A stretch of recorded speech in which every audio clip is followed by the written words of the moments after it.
I just got the new iPhone 12 Pro and I want to test out these video cameras. Let's put it head to head with the king of video currently, the brand new Sony a7S III. This camera with the lens is around $5,000, but on paper, both of these cameras have very similar specs. Is this going to be a fair fight? No, but that's what makes it fun. Let's do it.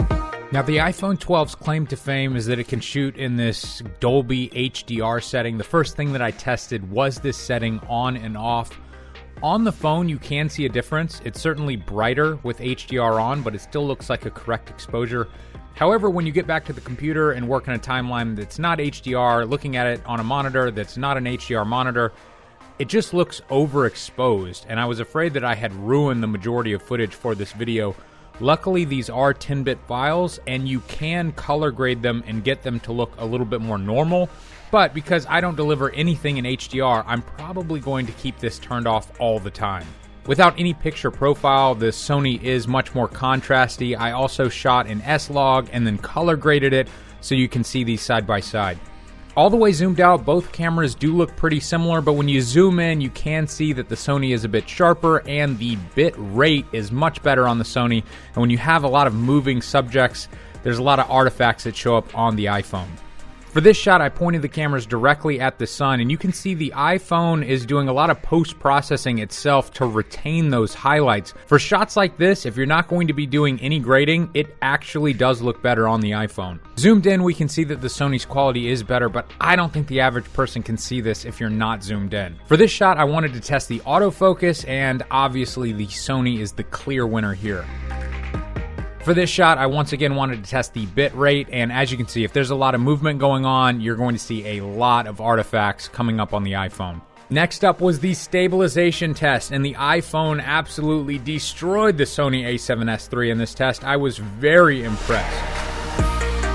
Both of these cameras are able to shoot in 4K 60, and I think it's pretty clear that the Sony looks significantly better, but I think the iPhone's footage is still very impressive for a smartphone.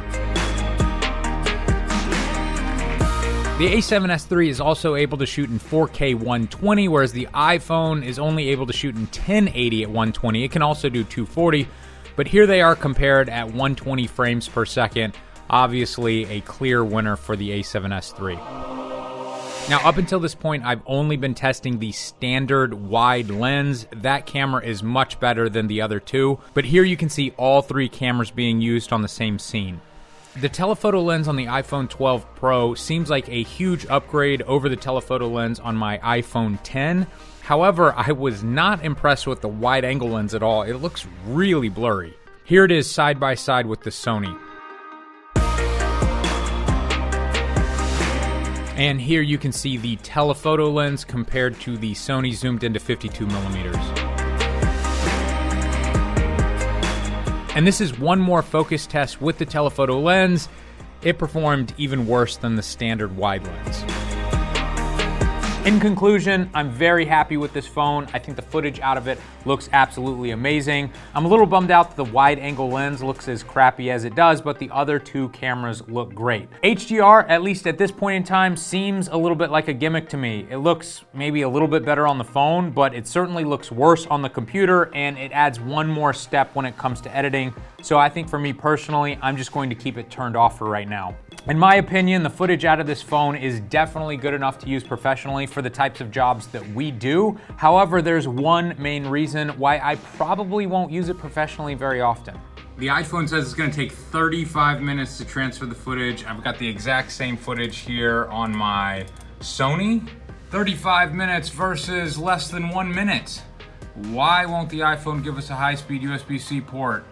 What the hell? This keeps happening. A device attached to the system is not functioning. The iPhone just stops working. All right, I've now got the official iPhone cable plugged into my computer. I only have one USB-C port on my desktop. Let's see if this can transfer. I'm about to throw this phone across the room. I guess I'm gonna grab my MacBook and see if it'll transfer to that. All right, I've now got the phone hooked up to the one MacBook that we own that we never use. I literally could not figure out how to get the photos off of this. I had to call a Mac using buddy. He's like, oh, you have to use the Photos app because I'm apparently a kindergartner and it won't just show up as a drive for me to drag and drop. So I have to open the Photos app, and then drag it from here to here. For some reason, it's putting the files on my SD card like this. And then it's not telling me how fast or slow it's going. It just shows me this little circle here. This alone is a good reason not to use the iPhone professionally. This is insane. All right, guys, thanks for watching. If you enjoyed this, subscribe. I'm gonna be making more videos about the Sony a7S III and the iPhone 12 Pro in the near future. See you soon.